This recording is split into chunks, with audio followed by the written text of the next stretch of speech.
아버지께 영원히 쌓옵나이다. 아멘. 아멘. 할렐루야. 우리 하나님 말씀 보겠습니다. 여호수아 23장입니다. 여호수아 23장 3장 6절부터 13절까지 보겠습니다. 여호수아 23장 6절부터 13절까지 제가 봉독하도록 하겠습니다. 그러므로 너희는 크게 힘써 모세의 율법책에 기록된 것을 다 지켜 행하라. 그것을 떠나 우로나 좌우로나 치우치지 말라. 너희 중에 남아있는 이 민족들 중에 들어가지 말라. 그들의 신들의 이름을 부르지 말라. 그것들을 가리켜 맹세하지 말라. 또 그것을 섬겨서 그것들에게 절하지 말라. 오직 너희의 하나님 여호와께 가까이 하기를 오늘까지 행한 것 같이 하라. 이는 여호와께서 강대한 나라들을 너희 앞에서 쫓아내셨으므로 오늘까지 너희에게 맞선 자가 하나도 없었느니라. 너희 중 한 사람이 1000명을 쫓으리니 이는 너희의 하나님 여호와 그가 너희에게 말씀하신 것 같이 너희를 위하여 싸우심이라. 그러므로 스스로 조심하여 너희의 하나님 여호와를 사랑하라.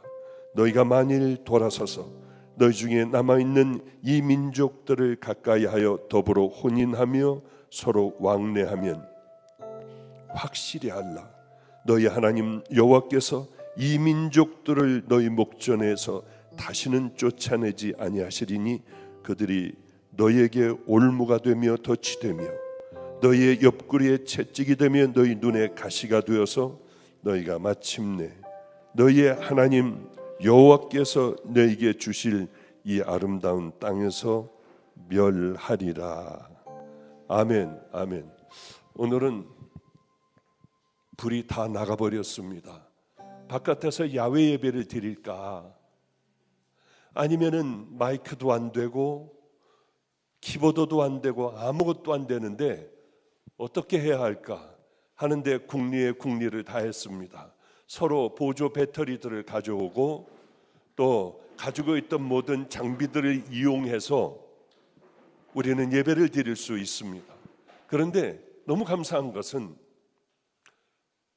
아름다운 성전에서 화려한 꽃들 가운데 기가 막힌 이러한 성가대가 화려한 조명이 반주들이 없어도 이게 너무나도 보조 배터리에 의하여 또 있는 창문을 다 열어놓고요, 저 바깥에 있는 창문까지 열어놓고 그 불빛에 의지하여 예배를 드리는 이 예배가 얼마나 더 은혜로운지요.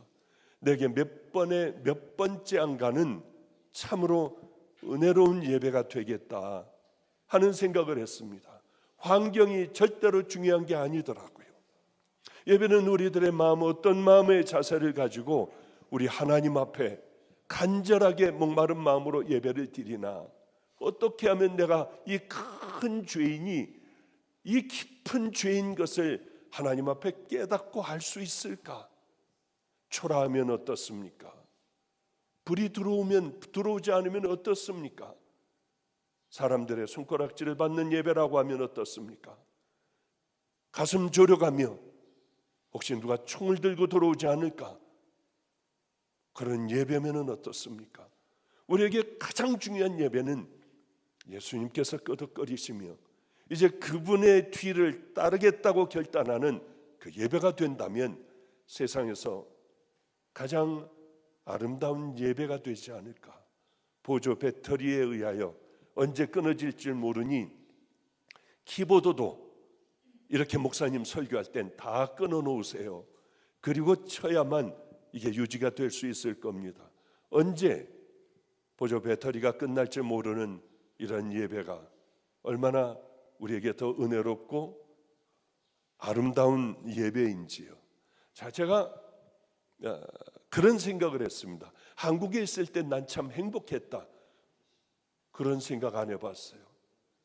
바로 아프리카에 오기 전에도 사랑하는, 그렇게 힘들게 평생을 고생하는 그렇게 살아온 목회자가 코로나에 걸려 죽어가는 거예요. 믿음의 용사였던 하나님의 자녀들이 그깟 한낱 애들에게는 그저 감기같이 무증상으로 지나가는데 왜 믿음의 용사들에게는 그것이 폐렴까지 가 하나님 앞에 가야 하는 예는 거예요.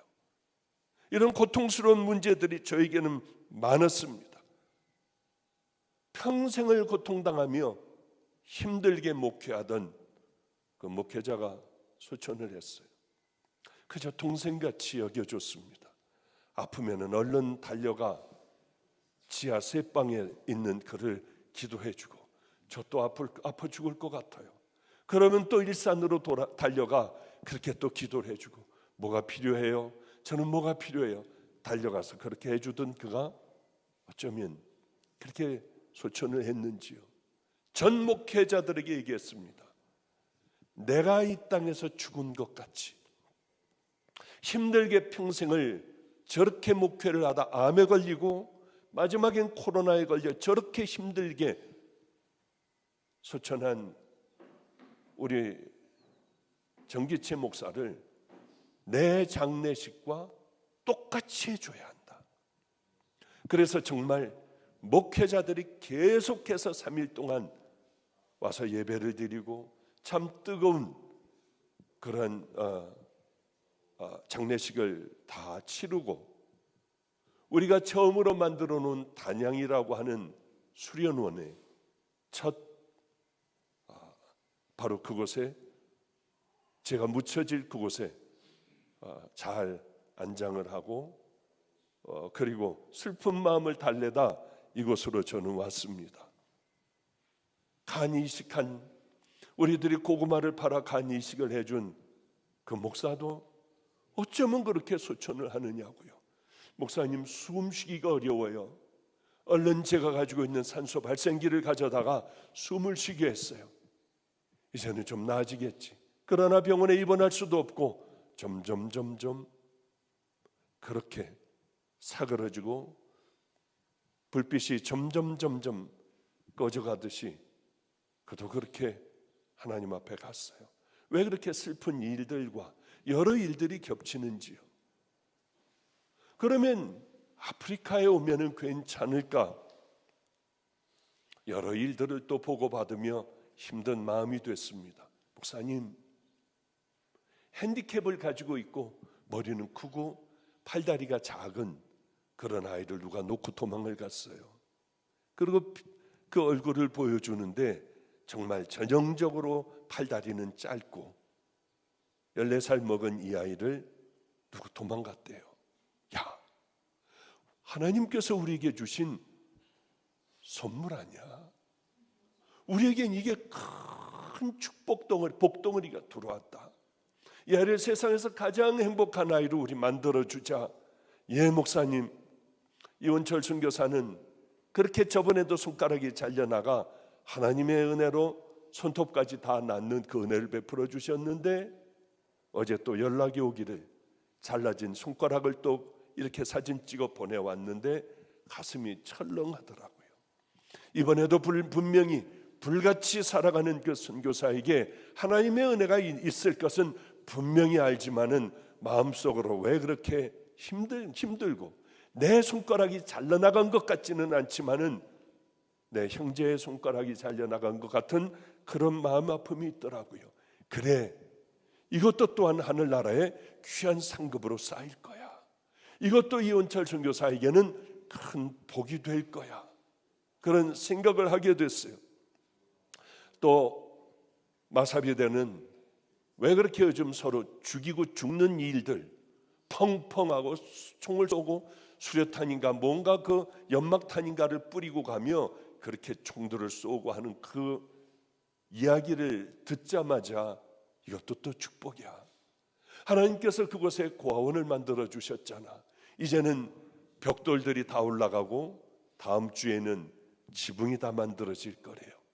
왜 그렇게 애가 바짝바짝 타며 만들어지면은 이런 아이도 들어오고 핸디캡에 저런 아이도 들어오고 서로 하나가 될 수 있는, 부족 간의 싸움이 있는 그 아이들을 하나로 만들어, 그래, 세월이 지금은 그렇지만 세월이 흐르면 이것은 얼마나 아름다운 것이 될까? 10년, 20년, 50년이 지나면은 아마 서로 사랑하는 귀한 부족이 될 거야.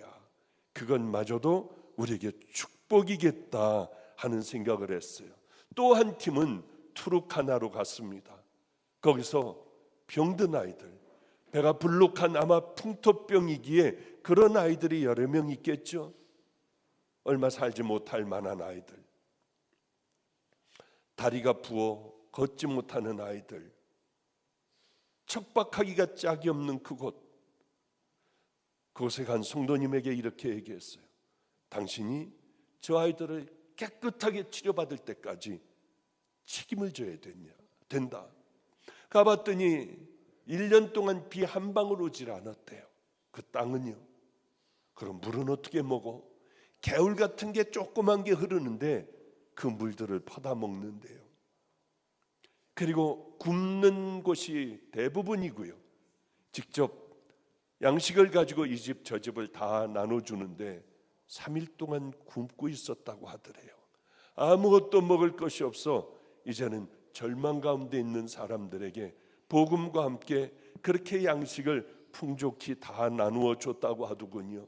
그래, 이것을 볼 때 가슴 아픈 게 아니라 이런 어떤 어려운 아이들, 이제 걷지 못할 아이들, 죽음을 눈앞에 둔 아이들이 건강하게 우리 주님을 만나 행복하게 살 수 있는 은혜의 만남들이지 이게 괴로운 만남들이 아니겠구나, 그냥 그렇게 생각을 했습니다.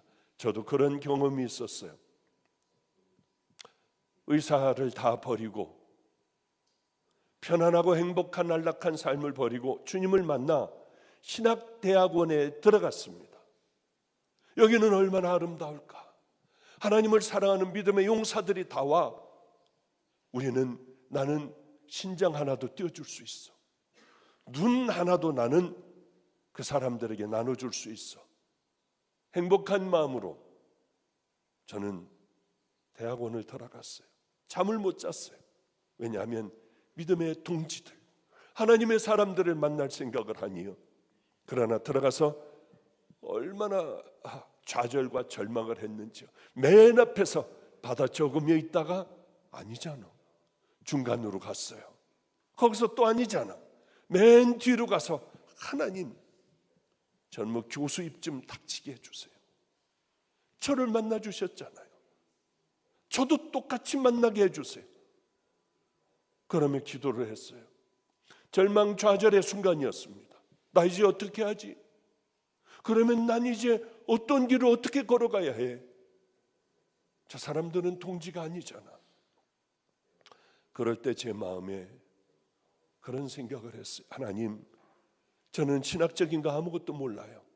올바른 신학과 성경책을 깨달아 내가 아이들에게, 하나님의 종이 되려고 하는 아이들에게 복음을 잘 전하고 하나님 말씀에 순종하며 주님의 기쁨이 될 수 있는 그 길을 걸어갈 수 있도록 저는 꼭 만들 거예요. 아이들을 잘 가르칠 거예요. 그런데 정말 그날이 오더라고요. 기도했던 그날이 오더라고요. 개척교회를 했어요. 이제 정말 우범 지역에서 개척교회를 했어요. 거기서 개척교회를 했다고 자기네 교회하고는 2, 3km 떨어져 있고 우리는 우범 지역의 작은 집의 밑에 층에서 있는데 어쩌면 그 교회를 못하게 하느냐고요. 할아버님에게 얘기했더니 할아버님 전화 한 통화로 그날로 다 해결됐습니다. 할아버지, 저는 여기 싫어요. 전 이런 데서 목회 안 할래요. 감리교를 떠나 장로교회로 갈래요. 할아버님은 그러시더군요. 장로교회도 늙고 병들고 죽어가는 곳이야. 세상에 아름다운 교회는 없어. 네가 들어가 그 교회로 만들어야만 해. 그것도 제 마음에 꼭 집어넣어놨어요. 이런 것들이 내게 불행이 아니라 허가 안 해줘. 이렇게 이런 사람들하고 목회를 내가 해야 돼 하는 그 불행이 아니라, 그래, 나는 나눠야지. 신학대학이 다르다고 저쪽에는 보내주지 않는, 난 그렇지 않고 되기만 하면 난 다 나눌 거야. 특별히 내가 미워하는 사람, 마음에 시험이 든 사람이 있으면 내가 그곳에 자꾸 나눠줄 거야 하는 마음을 강하게 가졌어요. 보내주기 싫은 교회가 있어요. 그것은 제가 더 가서 설교도 하고요. 내 마음을 아프게 했던 교회는 더 가서 열심히 하려고 노력을 했어요. 그래요. 이런 참 괴로운 순간들이 오히려 나를 정신 차리게 만들고요. 아, 이 길이 주님이 가신 길이구나, 그렇게 깨닫게 되었습니다. 어느 교회가 교인이 없어 이제 문을 닫는다고 해요. 한 달만 내게 시간을 달라. 우리는 그저 애들밖에 없어요. 길거리 아이들이 이제는 철이 들어 그래도 기도할 줄 알고 나가 전도할 줄 아는 아이로 만들었습니다. 우리는 그 교회 주일날 12시만 11시만 빼놓고 늘 그 교회 가서 예배를 다 드려줬어요. 예배 끝나면은 아이들과 함께 나가 뭐 이렇게 찰랑찰랑하는 거 하면서 찬양도 하고 복음을 전하고, 여러분 새 찬양 교회를 다 와주세요. 새 찬양 교회를 다니세요. 그러면 우린 죽어라 하고 전도를 했어요. 지나가는 사람을 붙들고요. 그 중에 한 아이가 정태균 선교사예요. 지금 눈이 멀어서 먼 아이들과 함께하며 보육원이 거의 지어진 정태균 선교사예요. 많은 우여곡절이 끝에 지금도 또 세워져 가는 선교사지만은 그 어린 시절에 같이 새찬양교회로 예배를 드리러 오라고 하며 그 교회는 아마 한 7, 8개월 만에 꽉 찼습니다. 여러 사람, 유명한 사람들을 초청해서 이제 집회도 하고요. 그 교회는 꽉 차고 이제 우리가 해야 할 일은 다 했다. 이제는 우리 교회로 돌아가겠습니다. 돌아갈 때는 애들 몇 명밖에는 없었어요. 그 교회에 남는 애들도 있었어요. 초라하기가 짝이 없는 그런 아이들을 데려와 다시 또 우리가 가서 전도해 준 교회는 사람들이 많았지만 꽉 찼지만은 우리는 애들 몇 명 데리고 그 위에서 설교할 때 인간이기에 힘이 쭉 빠져버려 언젠가 하나님 우리도 그렇게 좀 해주세요. 하나 물을게요. 저는 망한 건가요? 저는 우리 교회는 그 교회보다 못한가요? 그렇지 않아요. 많은 사람들은 초대교회로 돌아가야 한다고 합니다. 말들은 그렇게 하지만은 초대교회 같은 성도들의 고난을 받고 그 길이 보석 같은 길이니 우리 그 길을 걸어갑시다 하면은 안 가잖아요. 어쩔 수 없이 이렇게 열악하기가 짝이 없는 그저 창문의 불빛에 의지하여 예배드리는 이 예배는 크고 아름다운 교회, 그 교회보다 못하다고 다들 생각하잖아요. 우린 망한 게 아니에요. 껌껌한 이 예배는 결단코 별 볼 일 없는 예배가 아니에요. 아무리 화려해도 그 안에 진실로 하나님을 사랑하는 마음이 없는 예배라고 하면, 습관적으로 드려지는 그 예배라고 하면 그 교회가 망한 거 아니겠습니까? 저는 그렇게 생각해요. 수십 년 동안 예배를 드려도 변화되지 않는 사람들이 많습니다. 그저 또 오늘도 그저 그런 마음으로 기쁘게 박수치고 주여하고 하는 건 하지만은 내가 거듭나고 변화되고 내가 얼마나 죄인인 것을 십자가 앞에 낱낱이 드러나는 그 예배는 안 드리려고 해요. 내가 바뀌고 움직이는 것은 안 하려고 해요. 그것은 실패한 예배예요.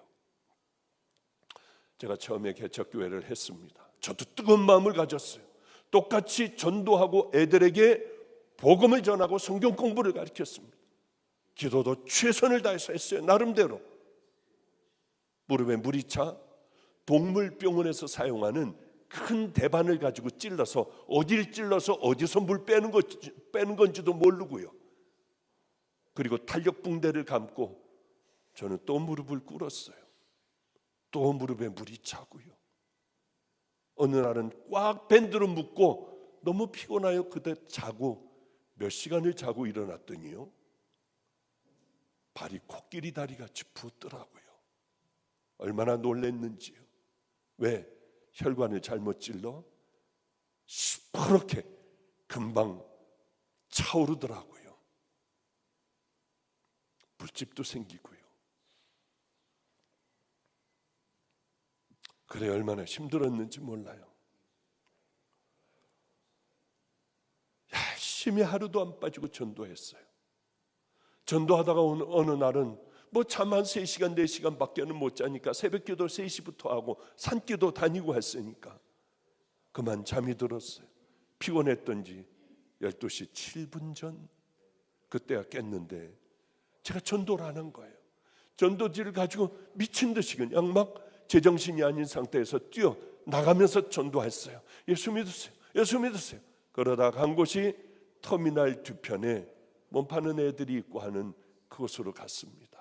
불은 다 꺼져 있었지만은 음식점들은 몇 군데 문을 열어놨어요. 야하게 옷을 입고 화장을 한 애들은 껌을 씻고 여기저기서 있었고요. 저는 전도를 해야만 했어요. 이미 12시는 넘어버렸어요. 음식점으로 돌아갔어요. 분식점으로요. 거긴 짧은 옷을 입은 아가씨들이 화장도 요란하게 하고 라면을 먹고 있었고 떡볶이를 먹고 있었습니다. 거기서 복음을 전했어요. 내가 만난 하나님을 전하기 시작을 했어요. 세상에 잠깐 기다려요. 아씨 잠깐 기다려요 하더니 지 친구 여자애들, 거기서 몸 팔고 있는 여자애들도 왔어요. 어쩌면 그렇게 턱을 괴고 잘 듣는지요. 그냥 잠자버렸으면 아마 그것도 없었을 겁니다. 애들이 하나 더 모이기 시작했어요. 여자애들이 몸 파는 애들이 모여들기 시작했어요.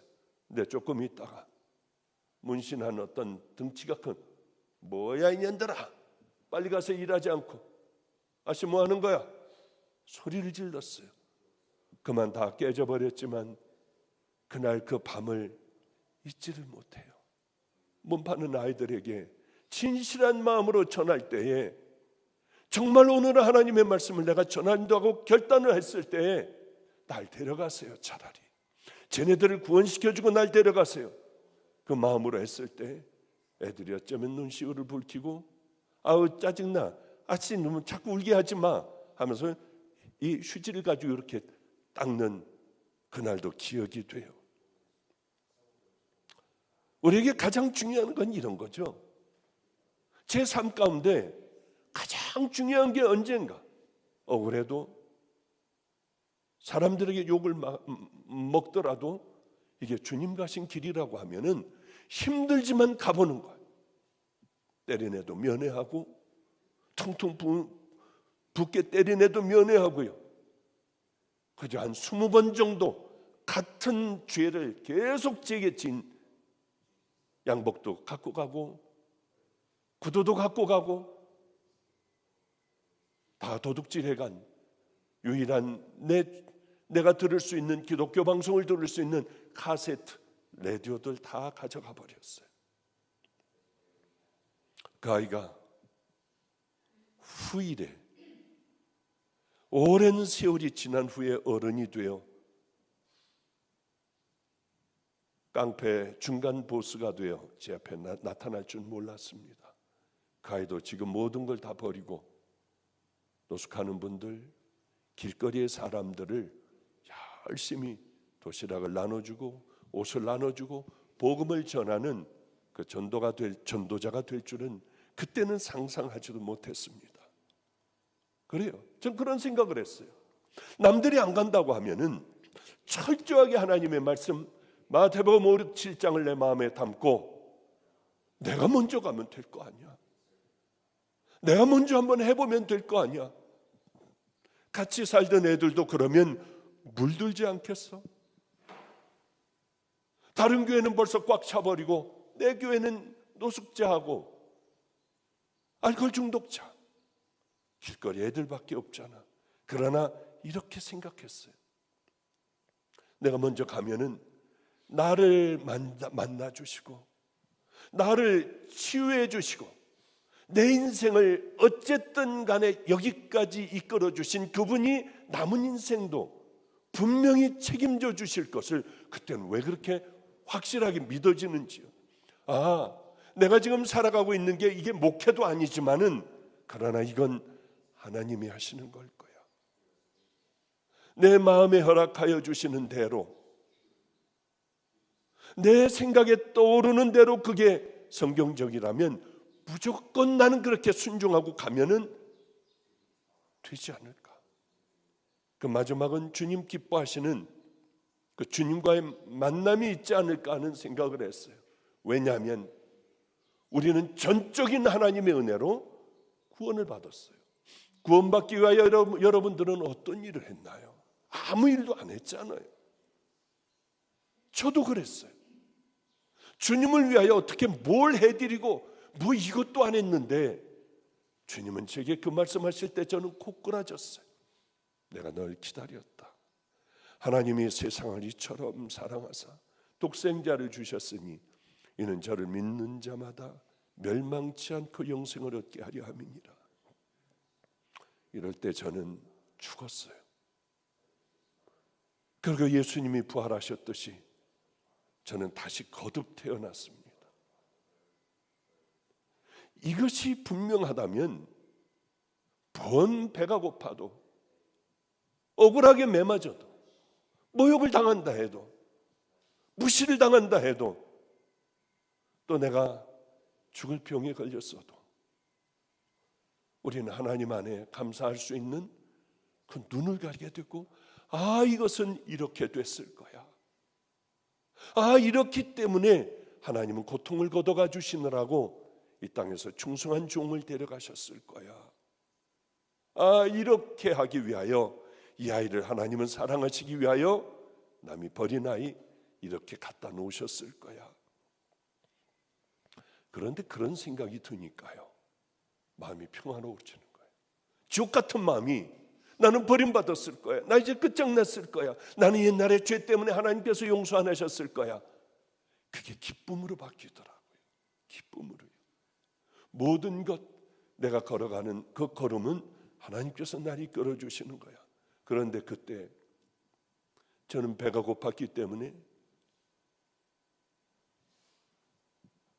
그 국밥을 파는 그 집 앞에서, 안희록 앞에서 저는 복음을 전했어요. 하나님, 제발 지나가다가 누가 나 국밥 한 그릇만 먹게 해주세요.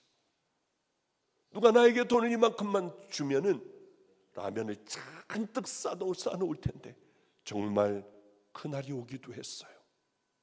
그러나 남을 나눠주기 시작했습니다. 주님이 뭘 기뻐하실까? 예수님이라면 어떻게 하실까? 그때 아버님이 저를 부르셨습니다. 저는 외아들이에요. 아버님이 저를 사랑하세요. 롤렉스 금시계, 어느 분이 집회를 갔는데 엄청나게 은혜 받고 치유받아 그걸 사주셨대요. 나는 이걸 가장 사랑하는 사람에게 주어야지. 하나님, 나는 차지 않고 있다가 가장 사랑하는 분에게 내가 이걸 줄 거예요. 그리고 민족 재단을 하려고 모아놨던, 기도의 재단을 만들려고 했던 그것들을 누런 봉투에 수표를 잔뜩 넣어 편지와 함께 제게 주셨어요. 얼마나 좋았겠습니까? 이게 뭘까? 무릎을 꿇고 안성유와 잘라보니 아버님의 편지가 있었어요. 내 평생에 열심히 모은 것이다. 민족 재단을 만들려고 했는데 기도의 재단을 너에게 바톤을 넘긴다. 나는 이제 나이 많아 틀렸어. 그리고 이 시계는 가장 내가 차고 싶어 했던 그 시계, 그러나 가장 사랑하는 사람에게 주기로 기도를 하고 나는 가만히 가져왔는데 이것은 아무래도 네 것이 될 것 같다. 편지에, 그리고 밤낮저희 아버님은 왜 그런 목회를 왜 그렇게 돌아가? 니네 하나님만 있냐? 내 하나님도 있어.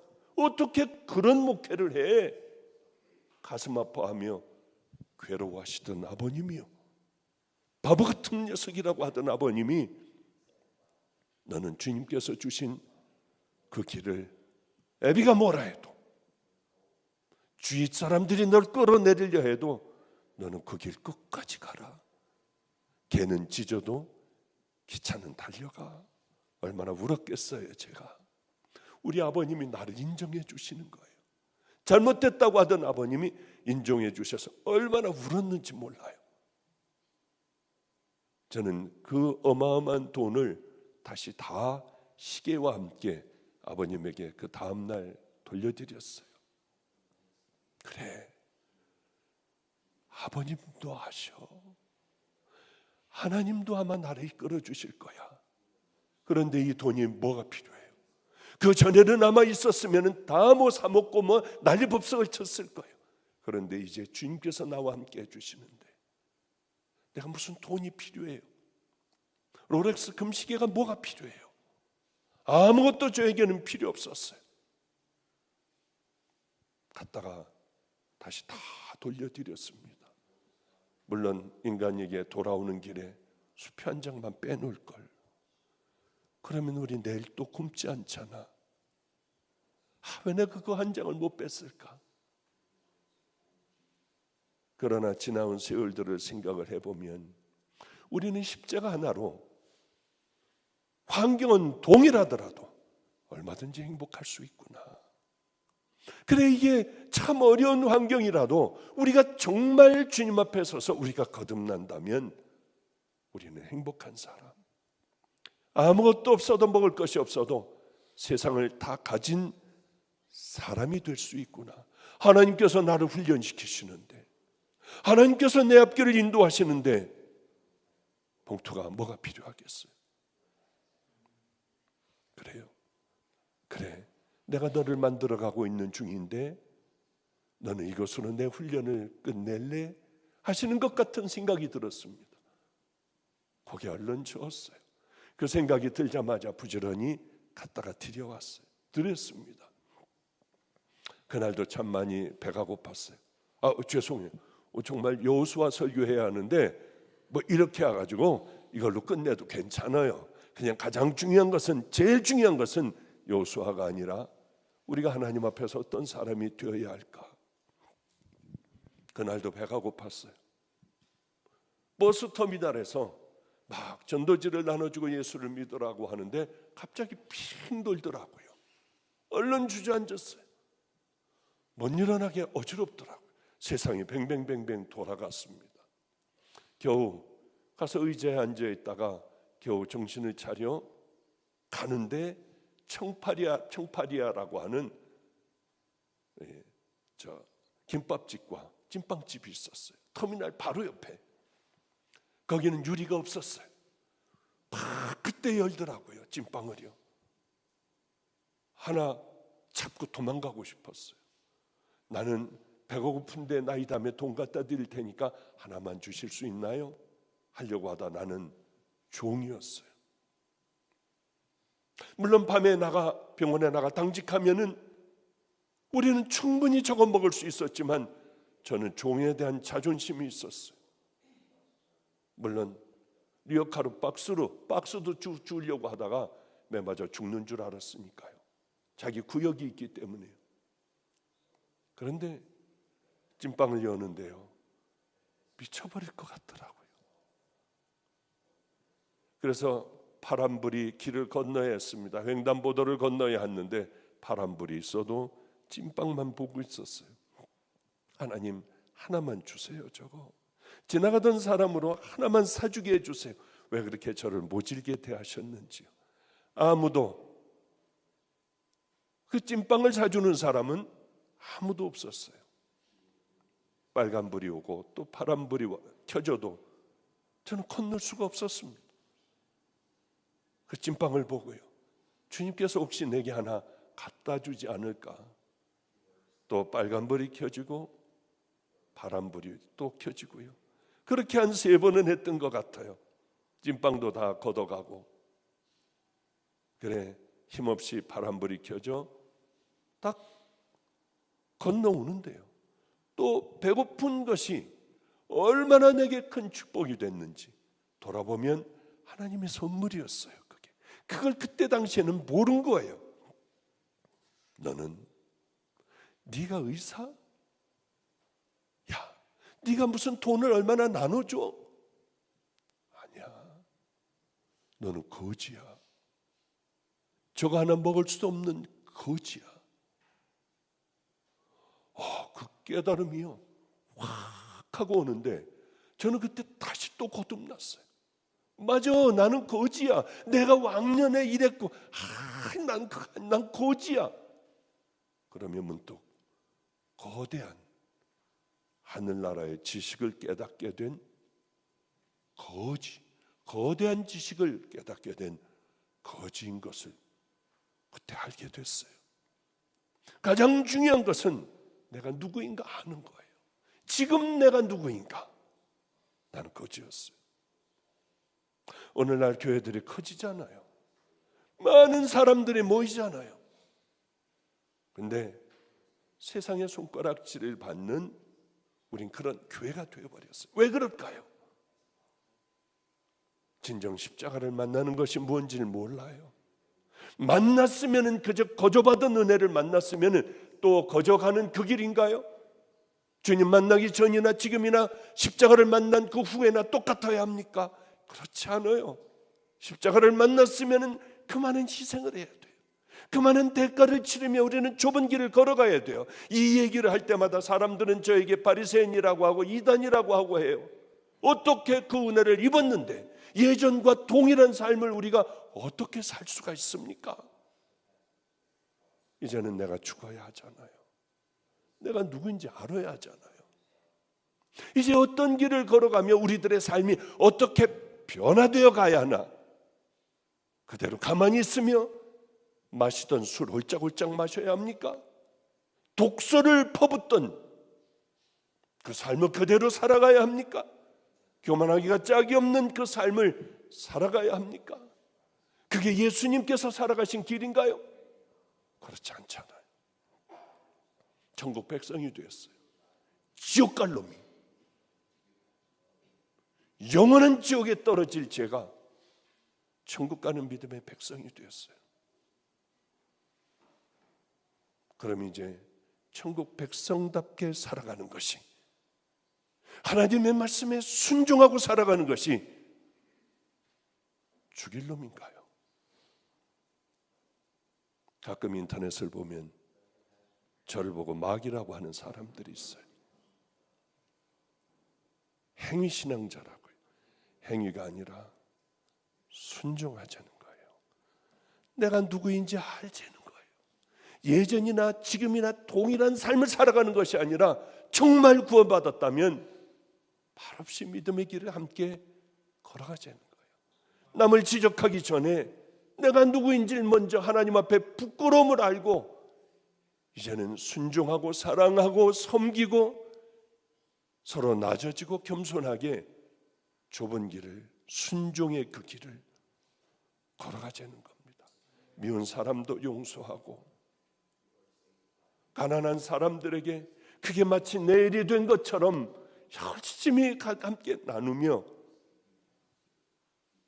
병들어 죽어가는 아이들이 있으면 내 자식과 같은 마음으로 다 치료하고 회복하고, 그것이 어디가 됐든지 믿음의 그 길로 달려가는 그 삶을 살아가자는 거예요.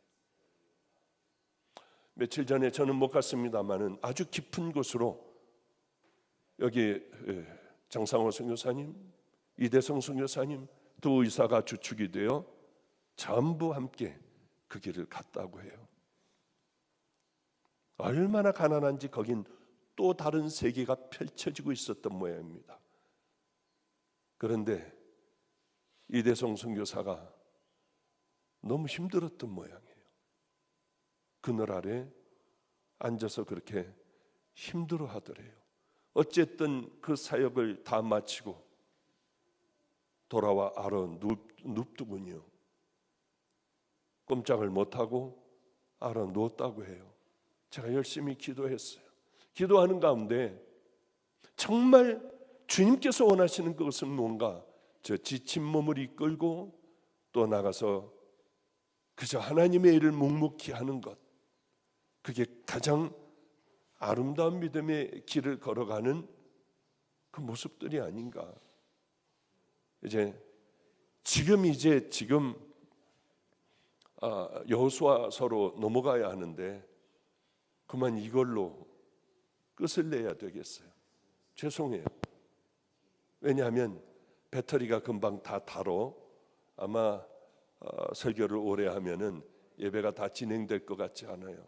그렇게 이제 전반전을 끝내고 후반전으로 쓱 이렇게 이제 전반전 한 10분 정도 15분 하고 이쪽으로 이렇게 들어가려고 했는데 성령님께서 꼭 우리에게 들려주실 말씀이 이 말씀이셨던 것 같습니다.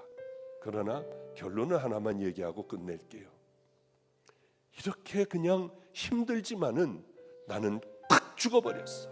그래, 마음을 다하고 목숨을 다하고 힘을 다하고 뜻을 다하여 하나님을 사랑해야 할 거야. 내 이웃을 내 몸과 같이 정말 사랑해 볼 거야. 이런 마음을 가지고 하루하루를 그렇게 살아가고 있었어요. 그런 평택 안성지방, 평안지방이라고 합니다. 평안지방은 왜 그렇게 평안한 게 아니라 싸움이 많았는지요. 평택 제1감리교회 조 감독님이 계신 그 교회에서 집회를 열게 되었습니다. 그 집회에는 감독님이 오셨어요. 백문영 감독님이 와서 말씀을 전하시는데 저는 그저 주차위원을 하다가 뛰어들어와서 은혜를 받고 있었어요. 하나님, 저는 세상에 가장 무지렁이 같은 목사 아니에요. 저도 언젠가는 저런 목사님의 교회가 저도 설교를 할 수 있을까요? 감히 쳐다볼 수도 없는 분, 저분과 마주 앉아 신앙의 얘기를 할 수 있을까요? 그리고는 많은 세월이 흘렀습니다. 저는 방죽교회로 오게 되었고 제 사역은 시작됐어요. 어느 날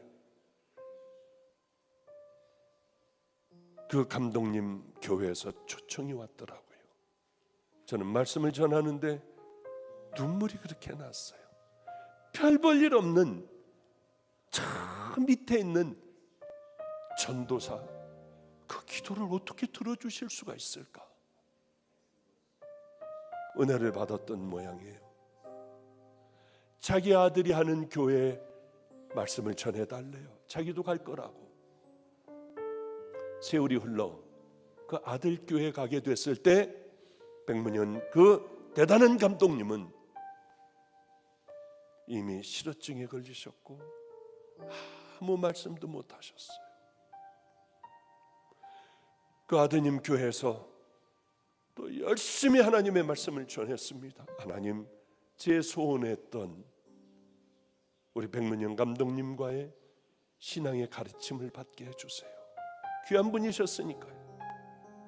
안양감리교회 담임이셨습니다.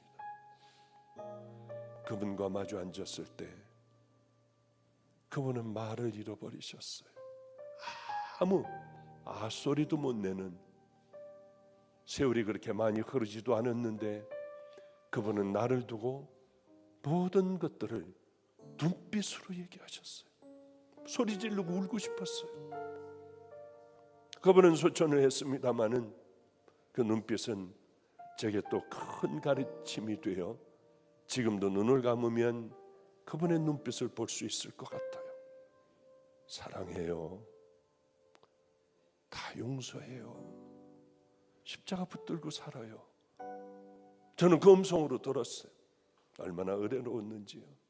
우리 주님은 고난의 현장에서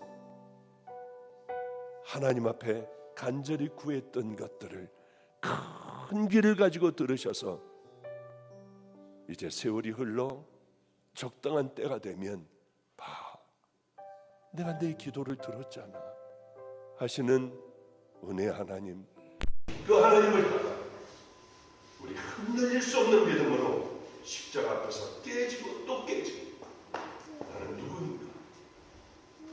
나는 천국 들어갈 자격이 있는 자인가?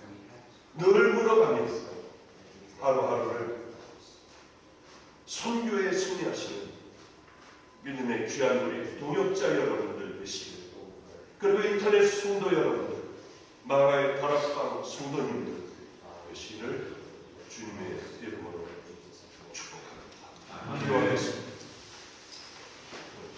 거룩하신 우리 하나님 아버지, 우리의 시작이 주님이 되기를 원합니다. 십자가가 되기를 원합니다. 이제는 내가 좀 편하게 내가 십자가 앞에 죽게 해주셔서 가슴을 치며 한없이 슬피 우는 그 밤도 우리에게 허락하여 주셔서 조금씩 십자가의 증인들로 거듭나며 살아계신 하나님의 은혜의 역사를 우리 늘 체험하며 죽음도 두려워하지 않는 믿음의 용사들로 거듭나게 하여 주시사, 하나님 케냐 이 땅에 증인들이 되게 하여 주시고, 어떠한 고난과 역경 가운데서도 불같은 마음을 허락하여 주셔서 날마다 우리들의 생명을 주님 앞에 조금씩 올려드리는 귀한 종들의 삶이 되게 하여 주시옵소서. 주님 꼭 하시고 싶은 그 일들 우리의 손발을 통하여 이 땅에 다 이루어 하나님의 기쁨이 되는, 결국은 죽이고 죽는 곳에 사랑이 가득하며 하나님 어린아이들이 소망이 되어 믿음의 용사로 자라나 이 땅의 버팀목들이 되게 하옵소서. 예수님 이름으로 기도드렸습니다. 아멘. 준비하신 예물 봉헌하겠습니다. 정유진, 우리 정태규 선교사의 우리 딸, 우리 유진이의 특성이 있겠습니다. 우리 유진이는 지금 정태규 선교사와 함께 로골로고라고 하는 마사빗에 있는 그 고아원에서 같이 이제 그 사역을 하고 있는데요. 어린 이제 꼬마 선교사로서 이 현지인 학교에 다니면서 현지인 아이들을 위해서 또 기도해주고 현지 아이들을 또 돌보고 현지인들과 함께 하나님의 나라를 이뤄가는 아주 귀한 꼬마 선교사입니다. 이렇게 함께 특성하실 때 많은 하나님의 은혜가 있겠습니다.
이것이 나의 삶의 행복이라오. 이것이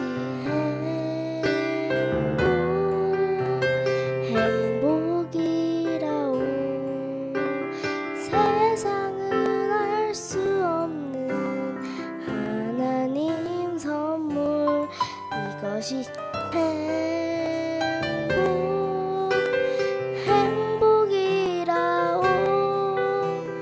하나님의 자녀로 살아가는 것, 이것이 행복이라오.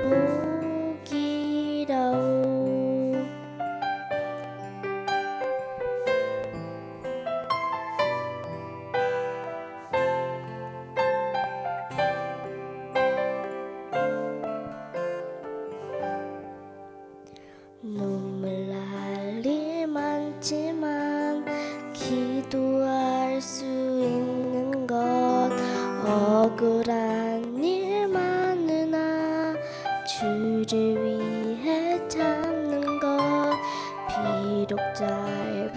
작은 삶 주 뜻대로 사는 것 이것이 나의 삶의 행복이라오 이것이 행복이라오 세상은 알 수 없는 하나님 선물 이것이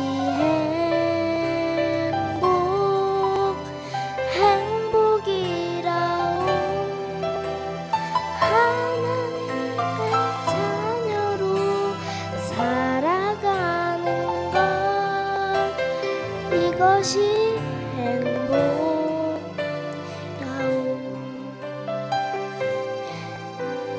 이것이 행복이라오 하나님 어버이날을 주셔서 감사합니다. 그리고 박보현 목사님 사랑해요.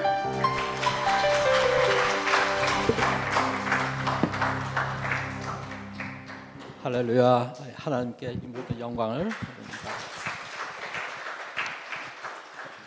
같이 기도하겠습니다.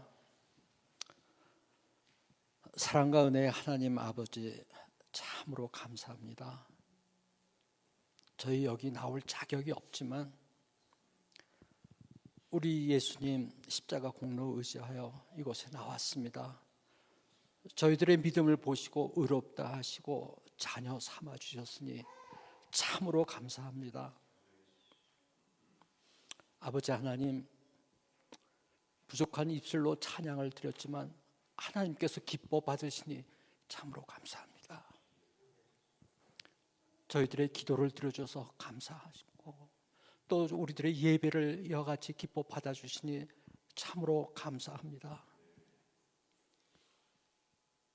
아벨과 그의 예물을 기뻐 받으셨던 하나님께서 이제 저희들의 예배와 또 봉헌된 예물을 기뻐 받아주시니 참으로 감사합니다. 이 예물이 쓰이는 곳마다 하나님의 나라가 선포되고 하나님의 영광이 드러나게 하여 주시옵소서. 가난한 자들에게 식량이 공급되고 소외된 자들이 일으켜 세워지며 병든 자들이 일어날 수 있는 곳에 그곳에 이러한 아름다운 물질들이 사용되게 하여 주시옵소서. 아버지 하나님, 오늘 예배 시간에 말씀을 통하여서 귀한 메시지를 저희에게 주시니 참으로 감사합니다. 선포된 그 말씀이 단순히 하나의 간증으로 우리의 기억 속에 저장되는 것이 아니라 선포된 그 말씀이 우리의 삶에 매일매일 적용이 되어서 우리의 남은 삶이 그 말씀과 같이 순종의 삶이 되어서 하나님께 영광 돌리는 복된 삶 되기를 간절히 바라고 원하옵나이다. 지금은 우리를 위하여서 십자가에서 귀한 보혈을 흘리신 우리 주 예수 그리스도의 은혜와 그 아들을 내어주기까지 끝까지 사랑하셨던 우리 하나님 아버지의 크신 사랑과 또 우리의 힘으로는 그 순종의 삶을 살 수가 없어서 울부짖으며 성령님의 안타까움 그 도움을 바랬을 때 우리 가운데서 역사하시는 그 성령님의 역사가 여기에 머리 숙이는 온 성도들과 선교사님들 모든 교회와 세계 각국에서 수고하시는 모든 선교사님들 머리 위에 지금부터 영원까지 함께 하시기를 간절히 축원하옵나이다. 아멘. 이 시간에 우리 함께 받은 은혜를 붙들고 다시 한번 주님의 이름 부르면서 함께 통성으로 기도하며 나가겠습니다. 주여